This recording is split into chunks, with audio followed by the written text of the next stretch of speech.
Welcome to Dear Prudence. I'm your Prudence, Jenée Desmond-Harris.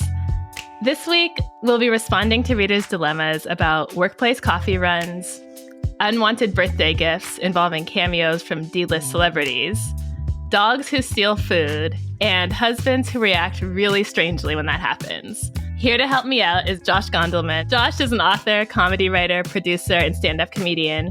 He was an executive producer and writer for Desus and Mero on Showtime and is a regular panelist on NPR's Wait, Wait, Don't Tell Me. Josh, thank you so much for being here. Thank you for having me. I feel like this is a program I was born to participate in. I was born prudent.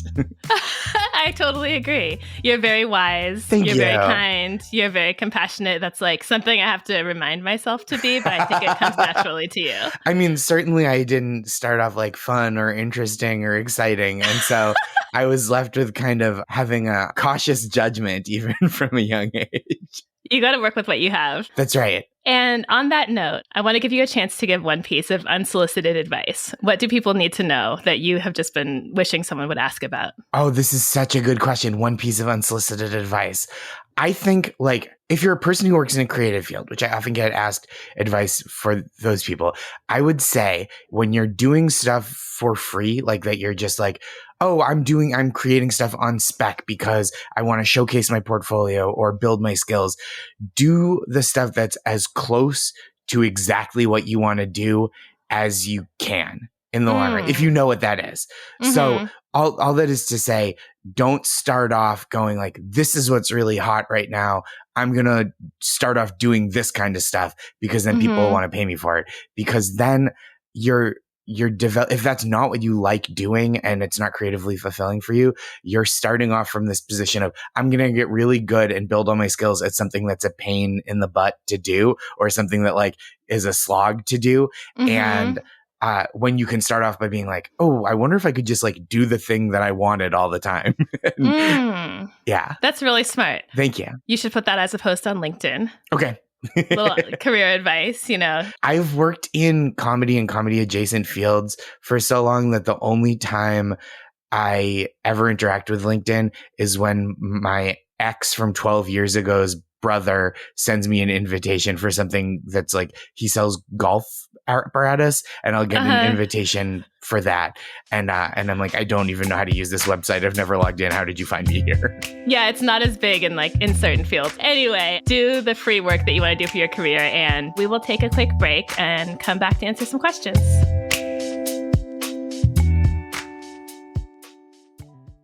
This podcast is brought to you by Progressive Insurance.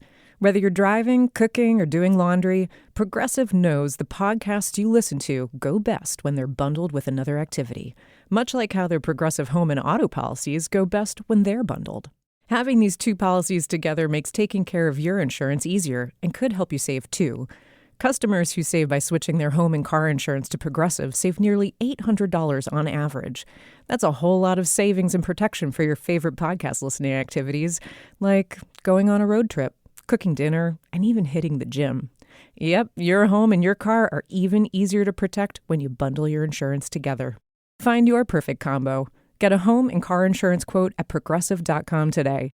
Progressive Casualty Insurance Company and Affiliates. National average 12-month savings of $793 by new customers surveyed who saved with Progressive between June 2021 and May 2022. Potential savings will vary. Welcome back. You're listening to Dear Prudence, and I'm here with Josh Gondleman. Let's go ahead and get started with our first letter, which is called Cameo No.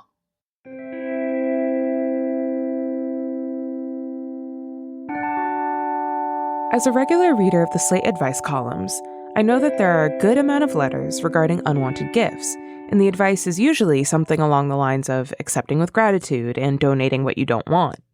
Well, I don't think that advice will apply here. I'm the last of my close group of friends to hit a milestone birthday. For everyone else's, we've all gone in and split a gift certificate to a favorite restaurant, concert tickets to a favorite singer, along those lines. Then there was my gift. My friends got me a cameo from a D-list reality star I like. If you aren't familiar with a Cameo, it's a personalized video message from a celebrity. I looked it up, and they didn't even spend close to what we've spent on everyone else's gifts. Some of them can cost a couple of $100s. This one did not.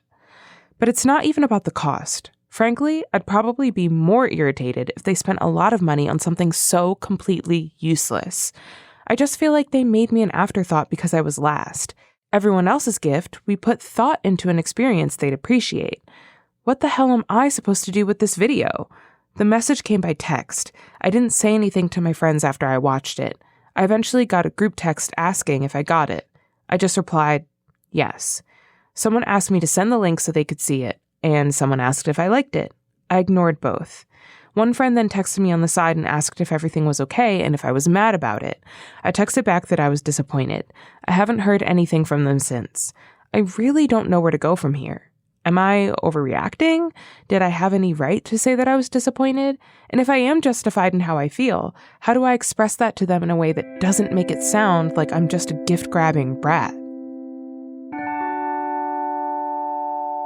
So for people who don't know about Cameo, like the letter said, you can get a personalized video message from a celebrity, and big air quotes around celebrity. Because it's anyone from Neve from Catfish. That's a celebrity to me. He's $249. Have you ever seen Below Deck, the reality show? No, I know of it. So the captain from the ship on that show, he's $250. Wow. They have people from 90 Day Fiancé for $20. The random MTV spinoff shows, like different challenges, those people are going for about 10. And there's the host of My Cat from Hell, which I haven't seen. Is that Jackson Galaxy? Yeah. Okay. Yes. How much do you think he goes for? $400. Only 110. Okay. I guess I say all that to say it's really hard to know like what the correlation is between who you might see as D-list and who might actually be expensive on Cameo. Totally. So my first reaction was, maybe they actually paid some good money for this person who you think is not like high end. But then I reread the letter and it said it wasn't expensive. It was not even expensive. So I have a little Cameo context, like, because these are all kind of in this unscripted TV realm, right? But there are people, I think for at least a period, the most in demand Cameo was the guy who played Kevin on The Office.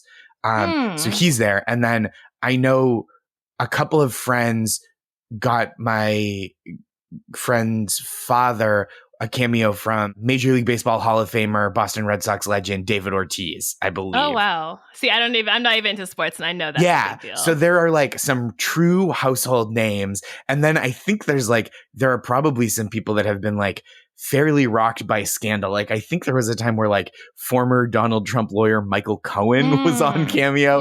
So it like truly runs the gamut of like an absolute household name to like, a person that if you are a fan of this specific genres of work, to people that are like on the lam, essentially. Yeah, I've gotten one. My husband got me one from John B., like the R&B artist. Oh, that's fun. Probably the early 2000s. Another side note on this is there no I don't think there's much quality control. You can give them some notes on what you want them to say, but John B. brought no energy to my cameo. I mean, he was like out on his front porch just mumbling. He was like not in the birthday spirit in the least, but he got his he got his however many dollars from it. Totally. And it is very person to person. There are some people I think who really take pride in it, right? Who are like, this is like, I'm reaching out to a fan. They've spent money on this. I'm going to really kind of give it a little razzle dazzle. Yeah. And then some. But it's all about, it's their choice. They can give zero razzle dazzle if they want to. All that said, to give the big picture of Cameo and how good or bad it can be, do you think this was like an offensively bad gift? So I kind of think it was not a bad gift, but it was a swing and a miss. Like the key to me in a close reading of this letter is that it is a reality star that the letter writer likes. So it did seem like kind of and knowing the high variance of Cameo, it could have turned out really lovely. Yeah. But it feels like the friends whiffed for sure. Yeah. But I don't think they whiffed in a way that represents disrespect for the letter writer or like a lack of care about the letter writer's birthday. This is kind of my most generous interpretation of what happened. So everyone in the group typically gets an experience as their gift, and the letter writer didn't. And it sounds like everyone got something that was in like the $50 to $200 range, dinner, concert tickets, and I think the friends budgeted something similar for the letter writer, went and looked up their celebrity, and they were like, oh my God, what a deal. This person is cheap. And it was a surprise because pricing is all over the place. I also think possibly, this is what I know about friend groups, there's one ringleader typically when it comes to purchasing gifts. Everyone didn't put in the same effort. There's one organized, mom of the group who did it. And, maybe that person was busy or had a death in the family or was affected by the Adderall shortage. This reading of the letter goes beyond what I thought the limits of charity and compassion were. I think there's a narrative where these friends did not mean to like dismiss or disregard the letter writer's gift-giving desires in any way. Yeah.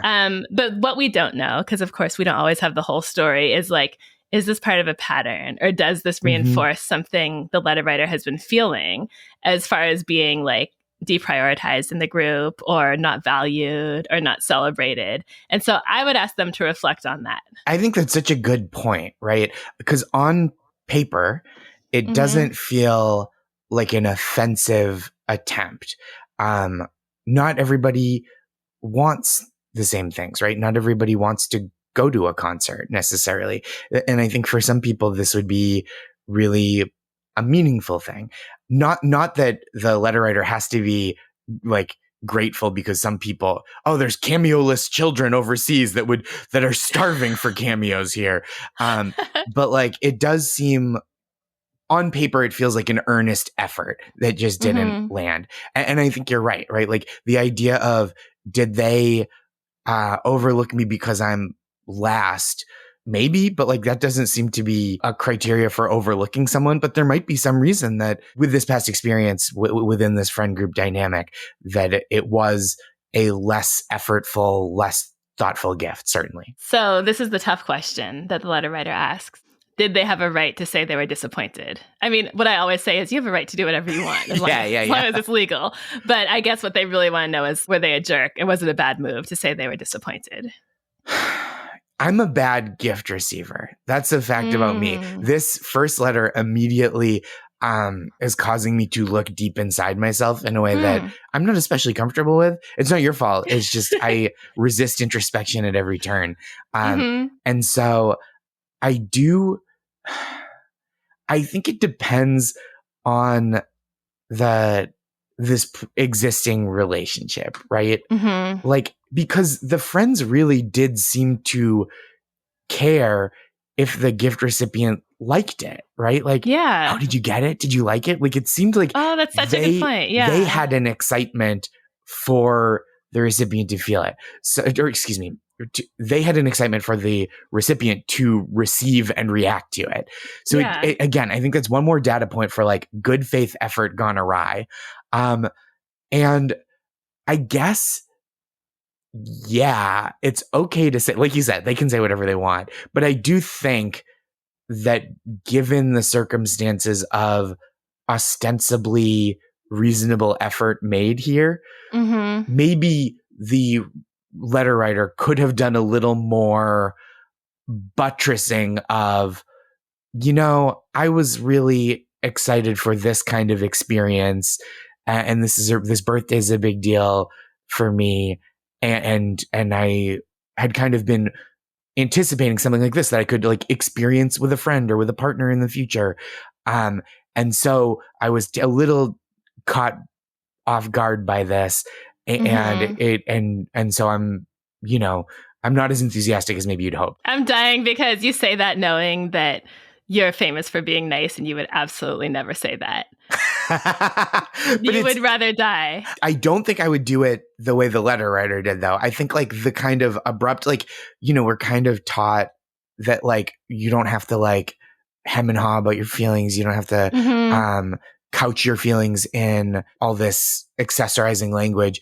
But I do think like if they're trying and they miss the mark and you're disappointed, it's okay to say like, oh, Sure. Yeah, I was a little caught off guard by this, but I think to kind of abruptly be like, yeah, I was disappointed. And then like no follow-up does feel a little cold in the face of what might be warmth. Right. And then I don't think there was a thank you anywhere in here, which is kind of messed up. That's a great point. I think what I would suggest is, and I'm conflict avoidant as well. Mm-hmm. Not as nice as you, but I'm as afraid of conflict. So I don't think I would say I'm disappointed. I don't know if that feedback really helps at this point. And it also could make you kind of that person in the group of friends who people don't want to deal with. Do you know what I mean? Yes, totally. Where it's just like, oh God, it's always a problem. You're always like offended by something, you know. Nothing we do is ever good enough. Why do we try? Yeah, this is supposed to be fun. So I would suggest that the letter writer just kind of move on. Just say, you know, it was funny, you know, thank you guys for thinking of me. I did actually want to see everyone to celebrate my birthday. Could everyone meet me for a drink? Or day at the swimming pool, or whatever. Just say what you do want, and then do that again in like 9 months from now, a little bit before your next birthday, and just drop a hint about what you might like. Yeah. I don't think it makes sense to give like negative feedback on a gift that was a good effort that just didn't land. Yeah, I think you can also, this is what I would actually do. This isn't good advice. You can just eat it, right? Like you can just stuff it down and be like, no, this was actually really nice. I like just hadn't had a chance, you know, like to sit with it or you know, or just like, oh, thank you so much for your thoughtfulness. You don't have to feel bad for being disappointed. Like, I think that's just a reaction. Like, you know, if you had your heart set on something or were like, ooh, I can't wait to see what exciting restaurant I get to go on a friend night out with, or a date to, or a solo trip. It's okay to be disappointed. But I think like to take that out on them while they were trying to do like a specific and unique and delightful thing to you and weren't so far off base. Right. It was like it was a gift that is in a realm that you like. They really tried. They were like, ooh, we think this is going to be fun for you. And you were just like, no, I feel nothing. And that's, you don't have to feel the feelings, but you also like, it's nobody's fault necessarily. Right. Okay. So accept it, probably move on, hope for better, and plant the seeds for better next year. I think you can do it. You're listening to Dear Prudence, and when we come back, we'll be reading more of your letters. Stay with us.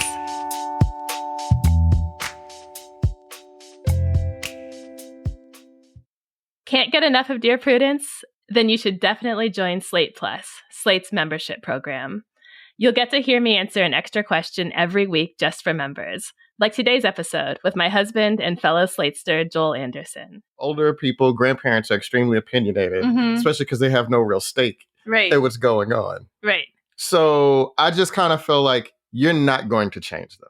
With your subscription, you get ad-free listening across the Slate network and unlimited reading on the Slate site, including all Dear Prudence columns, past and present. Go to slate.com/Prudie Plus to sign up. It's just $15 for your first 3 months. Again, that's slate.com/Prudie Plus. Welcome back to Dear Prudence. I'm here with my guest Josh to answer your letters, and the next one is titled Worried and Whiplashed.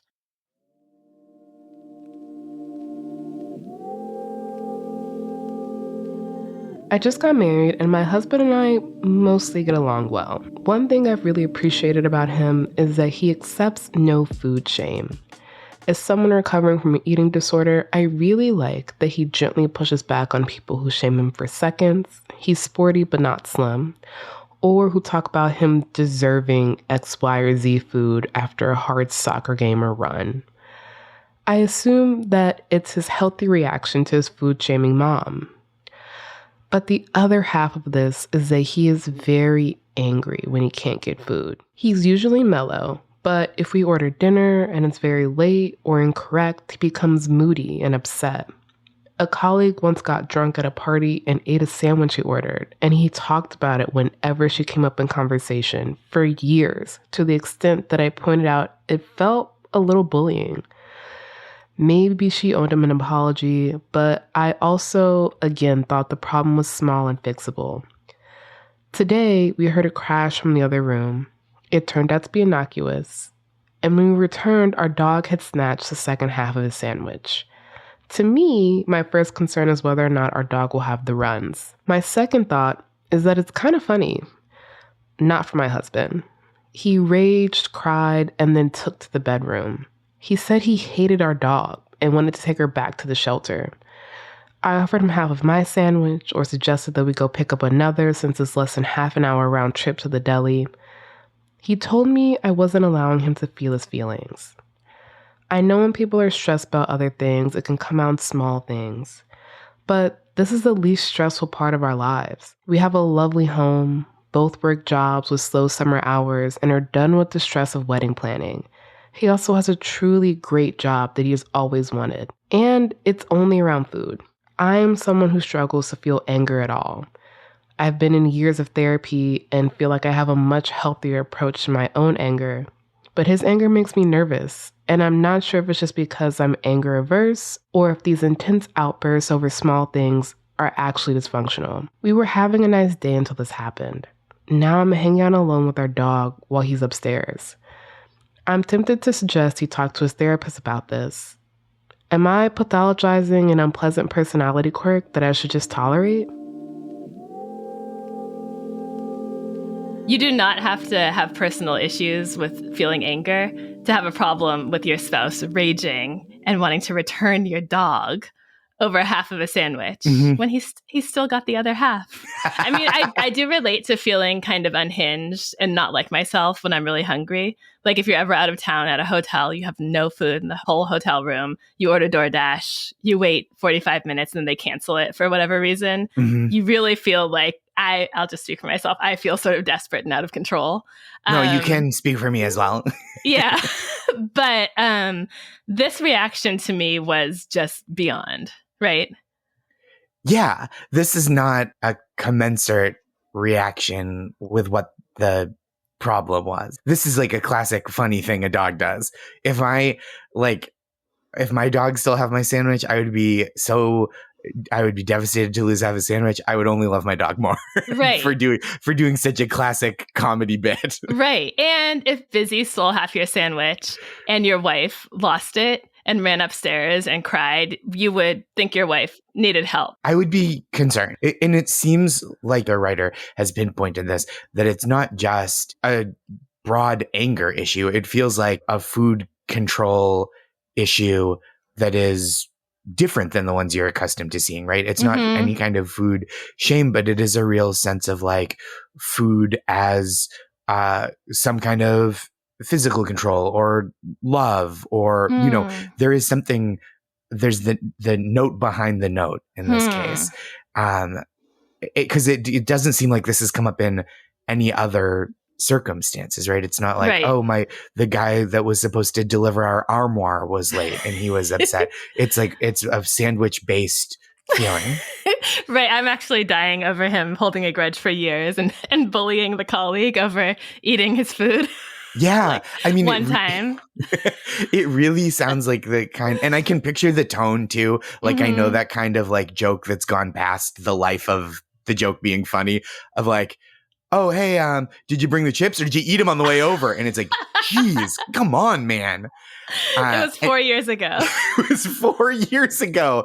And it's like, again, it's rude. And this is something that like, you are allowed when someone eats your food, not a dog, but when a person eats your food, and you're like, hey, I was really saving those leftovers. I was bummed out to not have them. And they go, oh, sorry, I didn't realize that this is yours or whatever. And then you move past it. It doesn't feel like not that your husband is a bad person. It just seems like he's having these responses around food that like maybe are something that he could work on. But I also think that a general rule I have is it never feels like it's going to be successful when you're giving someone suggestions or assignments for things to talk to their therapist about. Yeah. I don't know why. It just never seems like it's going to work out once you get to that point about like, talk to your therapist about this, And yes, because it feels like the response is always going to be, well, talk to your therapist about it. Yeah. If it bothers you so much. He's already working with a therapist. And if they haven't gotten to the root of this somehow, like maybe it's not a great therapist. So I do think there's something there, but I'm not super hopeful about the letter writer saying, oh, bring this up in your next session and he'll fix it. I don't think that's going to work. I think that is a reasonable caveat to this, but this feels like something that you have noticed as like a real thing to clock, and that is, it's okay to be a little, because I don't want to say like uneasy. I don't want to like bring fear into it, but it is okay to be like, oh, this is a weird reaction, and it's okay to notice the weirdness of that and to like register that with him of like, oh, this is a solvable problem. Like sometimes people do want to be heard and not problem solved for. That's like a very real kind of listening, right? And partnership that people look for is like, no, I'm in the midst of this stressful thing. Just hear me out while I process my feelings. This seems not like that. Like the dog took my sandwich doesn't feel like I'm grieving this now. Don't try to solve my problem yet for most people. And also, it's like people always say that it's a different kind of challenge to recover from an eating disorder compared to alcohol or drugs, for example, because you cannot completely abstain from food. You still have to engage with it and navigate it every day, even if you're in recovery. So that kind of reminds me of this because food is going to continue to be an issue 3 times a day or more for the rest of their lives, you know? So there's going to be times when the food doesn't materialize or someone else eats it or it's late to the table. So there's not even a way of avoiding this. So I think my suggestion, well, first of all, I think it's great that the letter writer is so self-reflective, but I also think she's being too self-reflective. Like her eating disorder, her struggles about feeling anger, they don't come into play here. I think she worries that she's looking at this in a biased way or being unfair because of her own issues. And I just want to say you're not. I think her request to him should not be, don't get so upset about food, but it should be, don't lash out at me or other people when you're upset about food. Like you can be upset if you decide to talk about it with your therapist, that's fine. If you don't, that's fine too. But I can't be in a relationship with someone who is angry and hateful to humans and animals over things that are not that deep.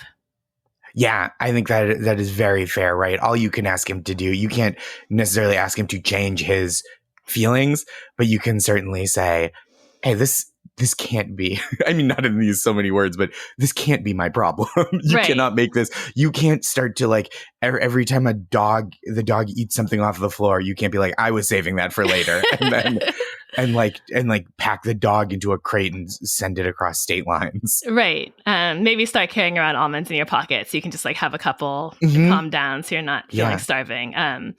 But yeah, this behavior is not normal. It's not okay. And it's not looking that way only because of your background, letter writer. It's truly unhinged. And you're right to not be okay with it. You don't have to analyze where it comes from or why he's like this. Like you can just be okay with someone not throwing a tantrum over a sandwich. Just to caveat real quick, there are, I think, experiences and dietary physical needs sometimes where people need to eat sooner or faster. And that is a very destabilizing feeling at times when if it's something about keeping your blood sugar level to manage something like diabetes. It doesn't sound like that's at play here. Or like being hypoglycemic or something like that. Yes. I love that you gave us the response that everyone would give on Twitter if we said, I know, I like hedge it. I always feel the person online yelling at me, like the person that's like, well, this is an issue that I deal with. And it's like, well, certainly, but I wasn't talking about that, but I do understand that these circumstances exist for people. And if you're like, oh, I had to eat this half of the sandwich to like keep my blood sugar stable so I don't crater, that's real. But it sounds like the letter writer would have mentioned that if that were a factor. And again, like pocket full of almonds and granola bars solves a lot. Yes, exactly. This is Dear Prudence. We need to take a break, but when we come back, more letters from you and advice from us. Stay tuned.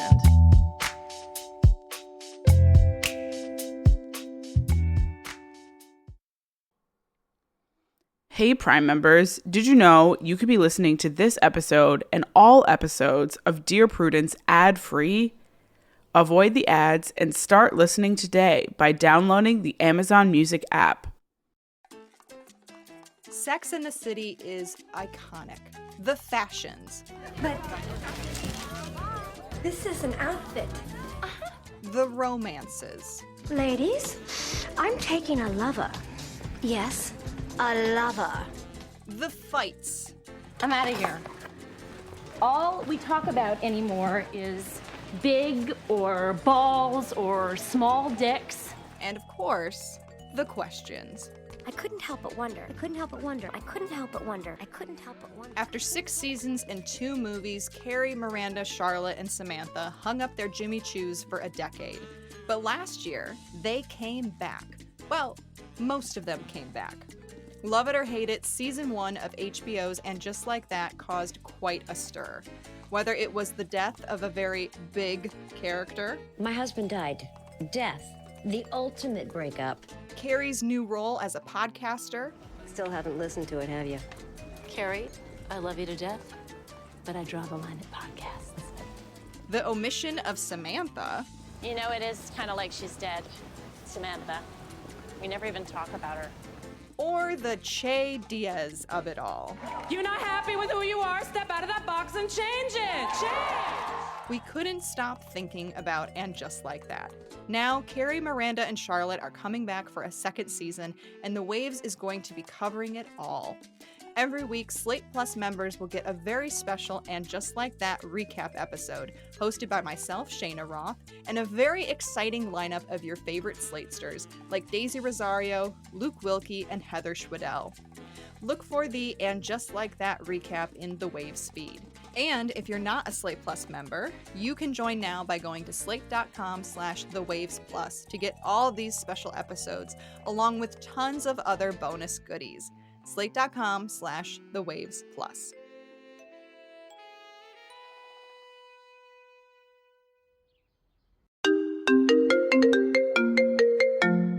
Hey, Sam, what's up? Hey, Saeed. I actually have Zach on the line.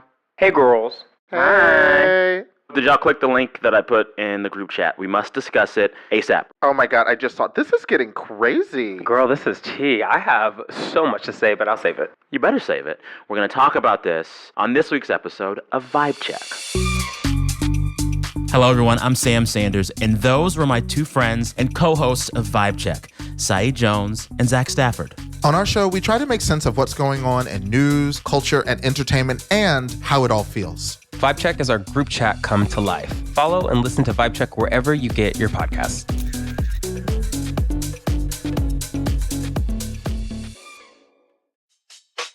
I'm Jenée, and you're listening to Dear Prudence. Are you ready for one last question, Josh? I am ready. Okay, it's called Coffee Break. My mother has worked for a doctor's office for over 30 years. Her old boss retired 3 years ago, and the practice was bought out by 3 women. I live about 5 minutes away from her office. Since I started my new telecommuting job, and I'm a big coffee snob, I've started bringing my mother and her 3 front-end coworkers their favorite coffees in the morning when I get up. Think espresso, 2 iced coffees, and a few treats. I've known these ladies since I was a kid, and it felt like a nice tradition. Get up, make the coffees, and walk them over in the morning to get my steps in and see my mother. Only, one of my mom's new bosses is painfully tone-deaf about the event. She constantly jokes about where her coffee is, how much she would love free service like this, etc. It makes my mother and her coworkers very uncomfortable. I don't know what to do here. I don't want to stop it, but I don't want to endanger my mom's position. At one of my previous jobs, I had a piece of shit supervisor bring all the executives to crash whatever birthday, retirement, baby shower was going on in the peons' break room, like it was their personal catered lunch. And of course, they paid for nothing and wouldn't even sign the card. What do I do here? So, letter writer, you're very sweet. I'm sure you're a great barista, but this is not working anymore. Yeah, this is bad. Let's go back to the purpose here. The purpose of the coffee delivery is to make your mom and her colleagues happy. What's happening now is that you say everyone is uncomfortable and the boss is potentially hurt and jealous. Let's just stop it. Let's thank the tradition for its service to us and just end it. Yeah, it seems like the circumstances have changed, and this thing that used to bring everyone joy is now bringing everyone discomfort. And it's not that you did it wrong. It is specifically you didn't do anything wrong. It's not that your mom it doesn't want to see you anymore. It is that this new person has injected themselves into this tradition, and they have peed in your coffee every morning. And it's there. I think you're right. I think there is every solve for this is like, if it were just like an annoying coworker, that's a conversation that maybe someone can have, but you can't tell your boss like, hey, you're really ruining the vibes. The vibes are off at coffee time because you're hanging out. And you remind me of all these other horrible bosses. Yeah. Oh, yeah, right. Always ruin everything. Hey, you're like this piece of shit that I used to know. Like, nobody is going to take that well. It's just not going to end well. I mean, you could bring coffee for everyone, but that seems ridiculous. It's sort of like in elementary school where if you brought cupcakes for your birthday, you had to bring them for the whole class. But that's once a year. This can't be an everyday thing. Like, you're not Starbucks. Just stop. I do think that you could do what normal people do, which is invite the colleagues over to your home for a tea party, a coffee party, a happy hour, a holiday celebration, and, do it in a place where it's not in everyone else's face, making people feel left out.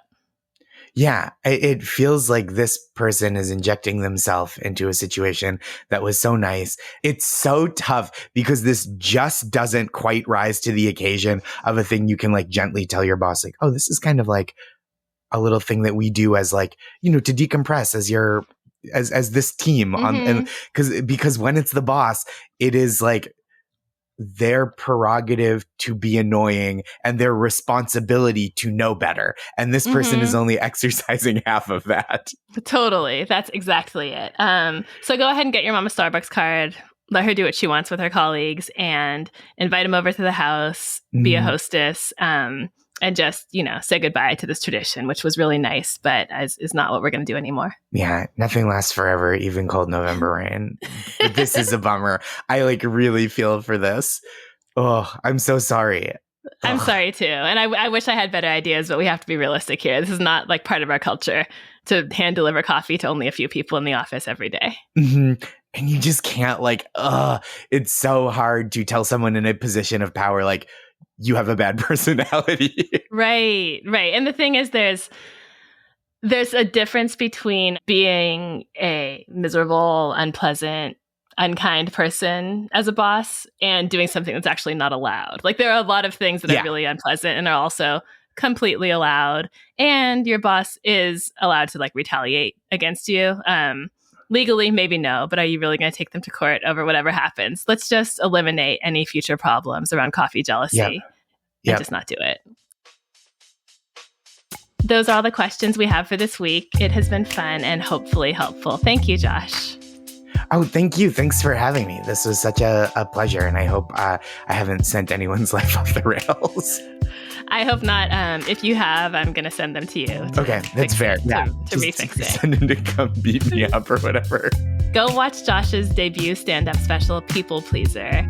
It hilariously explores the pressures of appearing in friends' dreams, having new enemies, and choosing the right wedding DJ. Thank you. Do you need help getting along with partners, relatives, coworkers, and people in general? Write to me. Go to slate.com/Prudie. That's slate.com/PRUDIE.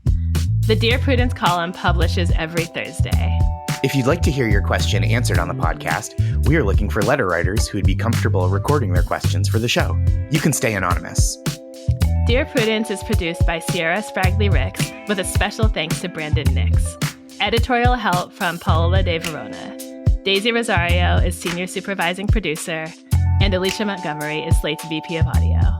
I'm your Dear Prudence, Jenée Desmond-Harris. Until next time.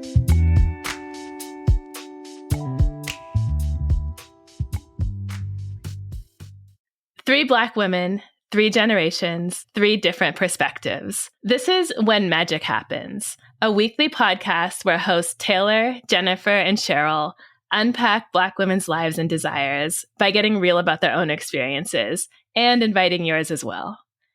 Get closer to the full life you want to live. Search for When Magic Happens wherever you're listening to this and start listening today.